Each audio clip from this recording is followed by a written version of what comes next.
welcome back. So let's be honest, small town runs on gossip and best medicine season 1 episode level leans all the way into that idea in the most entertaining way possible because in Port When even the threat of a plague isn't enough to distract people from what really matters. Louisa's love life. What starts as a simple kiss between Martin and Louisa quickly turns into the biggest story in town. And the funniest part is how completely unprepared Martin is for all of it. He just wants to do his job, treat patients, and be left alone. But suddenly everyone knows his business and they are not shy about bringing it up. Louisa, on the other hand, has it even worse. She's already dealt with the fallout of ending things with Mark, and now this case just throws her right back into the spotlight.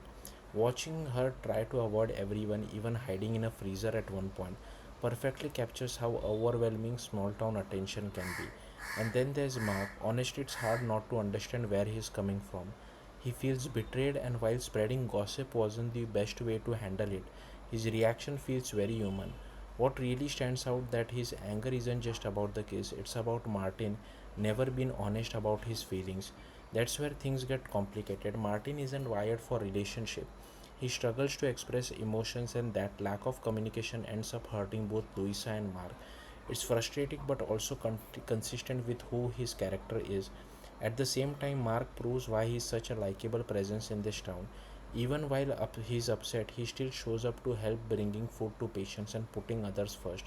That sense of community really defines Port When, no matter the drama. People still take care of each other. Then there's whole plague situation which somehow becomes secondary to the gossip. The investigation itself has its moments, especially with the reveal that the source tracks to Savannah and the baby fox. It's chaotic, a little absurd, and very much in line with the show's tone. Savannah, in particular, is a standout. She is messy, unpredictable, and oddly insightful. Despite causing the outbreak, she ends up offering some of the most honest observation about the people around her. She calls out Martin's emotional walls and points out how that would cost him the people he cares about. And honestly, she is not wrong, but the real emotional core of the episode comes from Louisa. While everyone is focused on whom she kissed, she is dealing with something much bigger, her future.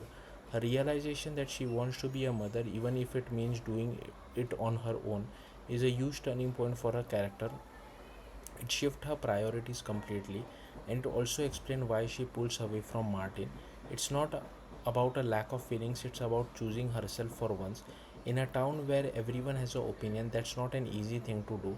George's support during this moment is another highlight. The friendship feels genuine and grounding, and it reinforces the idea that Louisa isn't alone, even if her path forward looks different from what she originally imagined. Meanwhile, Martin has his own quiet growth. Admitting that he cares about Louisa is a big step for him, even if it comes a little too late. And in a surprisingly emotional moment, he finally claims Copernicus as his dog, giving him a collar and in a way giving himself a companion. It's small, but it says a lot about where he is at emotionally.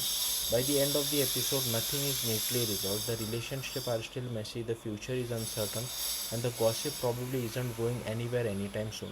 But that's exactly what makes this episode work. It's funny, chaotic, and full of heart, balancing small town humor with real emotional stakes. And it leaves you wondering whether Martin and Louisa are truly over or not just ready to admit how they feel. Either way, Port Van definitely has something new to talk about. That's it. Thank you for watching. Bye.